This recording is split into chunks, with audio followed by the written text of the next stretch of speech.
सृष्टि नियंता के संकेत को समझने का प्रयास करो। तुम्हारे इस देह का निर्माण क्यों हुआ है, उसको समझने का प्रयास करो। सृष्टि के हर कण का निर्माण व्यर्थ नहीं होता। हर कण का कोई न कोई उद्देश्य होता है। हर परमाणु का कोई न कोई उद्देश्य होता है। कोई न कोई जीवन लक्ष्य होता है। किसी न किसी उद्देश्य के लिए एक एक परमाणु, एक एक कण निर्धारित है। तुम्हें अपनी भूमिका निभानी ही है, चाहे आज उस पथ पर चलो या कल।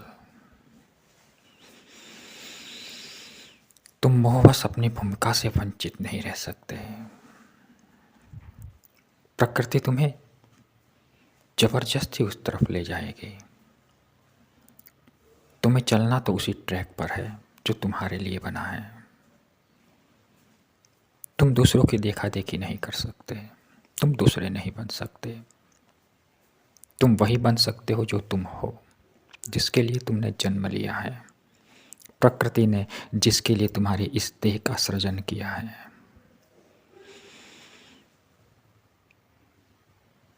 तुम विलक्षण हो। हाँ, तुम विलक्षण हो। इस सृष्टि का हर व्यक्ति विलक्षण है। हर व्यक्ति की अपनी भूमिका है। चींटी की अपनी भूमिका है, हाथी की अपनी भूमिका है और शेर की अपनी भूमिका है। चींटी के बिना भी सृष्टि अधूरी है और हाथी के बिना भी। चींटी का भी सृष्टि में उतना ही महत्व है जितना हाथी का। आकार को नजरअंदाज कर दो। आकार कोई मायने नहीं रखता, क्योंकि शिव तो अंततः निराकार है। तुम्हें अपनी भूमिका खोजनी नहीं है। तुम तो स्वयं अपनी भूमिका पर चलोगे, क्योंकि तुम करता नहीं हो। करने वाला, कराने वाला तो कोई और है। तुम तो मात्र यंत्र पुतली मात्र हो। कुछ देर मान लो, कुछ देर के लिए एक विशाल यंत्र है और उस यंत्र का एक पुर्जा मात्र प्रकृति रूपी इस विशाल अथाह कर्म क्षेत्र का एक कण का मात्र। अपने चित्त में गोता लगाओ, ढूंढो। वैसे ढूंढने की जरूरत भी नहीं है,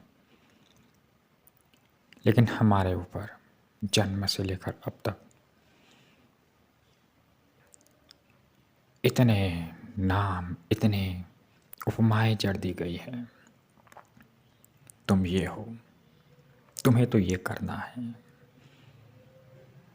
समाज ने इतनी कुछ धारणाएं बांध रखी है हमारे ऊपर कि हम भूल गए हैं अपने आप को।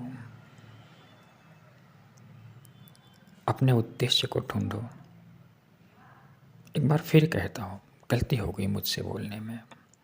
ढूंढने की जरूरत नहीं है। प्रकृति ने ढूंढ कर रखा हुआ है उद्देश्य। तुमसे स्वतः वही होना है और कुछ नहीं होना। बस बहे जाओ प्रकृति के प्रवाह में।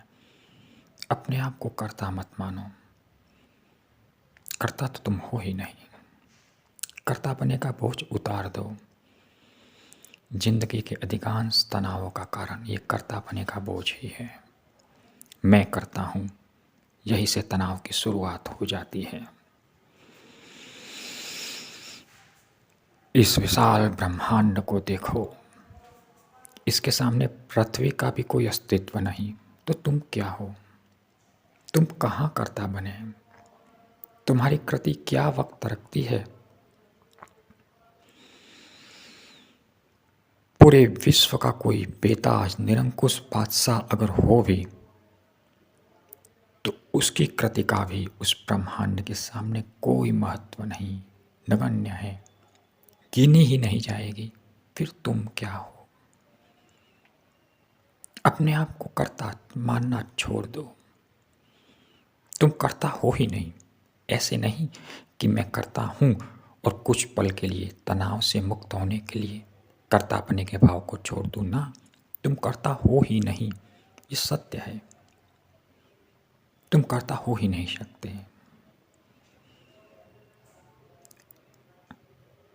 कर्ता अगर कोई हो सकता है तो वो ब्रह्म, ईश्वर, वो भी निरीच्छा है, निरीच्छा करता, जिसकी कोई इच्छा नहीं, लेकिन कर्म हो रहा है उससे स्वतः स्वाभाविक। तुम किसी भी मायने में कर्ता नहीं हो सकते। तुम्हें तो यंत्र पुतलीवत साक्षी भाव से उस अनंत चिर प्रतिष्ठित उस शंभु, उस विभु की कार्य प्रणाली का हिस्सा मात्र बनना है। बस बहते जाओ। जन्म और मृत्यु ये दो छोर है, इनके बीच में ही तुम्हारा अस्तित्व है। न तो जन्म से पहले ये देह थी और न मृत्यु के बाद में रहेगी। फिर काहे को कर्तापने का बोझ ढोते हो? बहे जाओ ना उस समष्टि के, इस प्रकृति के, उस शिव की कार्य प्रणाली का हिस्सा बनते जाओ। कर्ता बनने का बोझ छोड़ दो। वस्तुतः कुछ होता ही नहीं।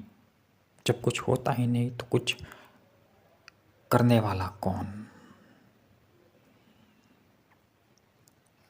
अगर करने वाला मानने की वृत्ति दिमाग में इतनी अधिक घुस गई है तो कर्ता शिव को मान लो, कर्ता ब्रह्म को मान लो, कर्ता प्रकृति को मान लो। अपने ऊपर से कर्तापने का बोझ उतार दो, फिर देखो कैसी चिर शांति,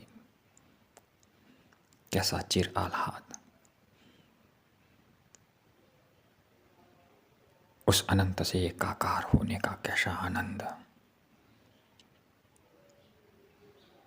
ओम ओम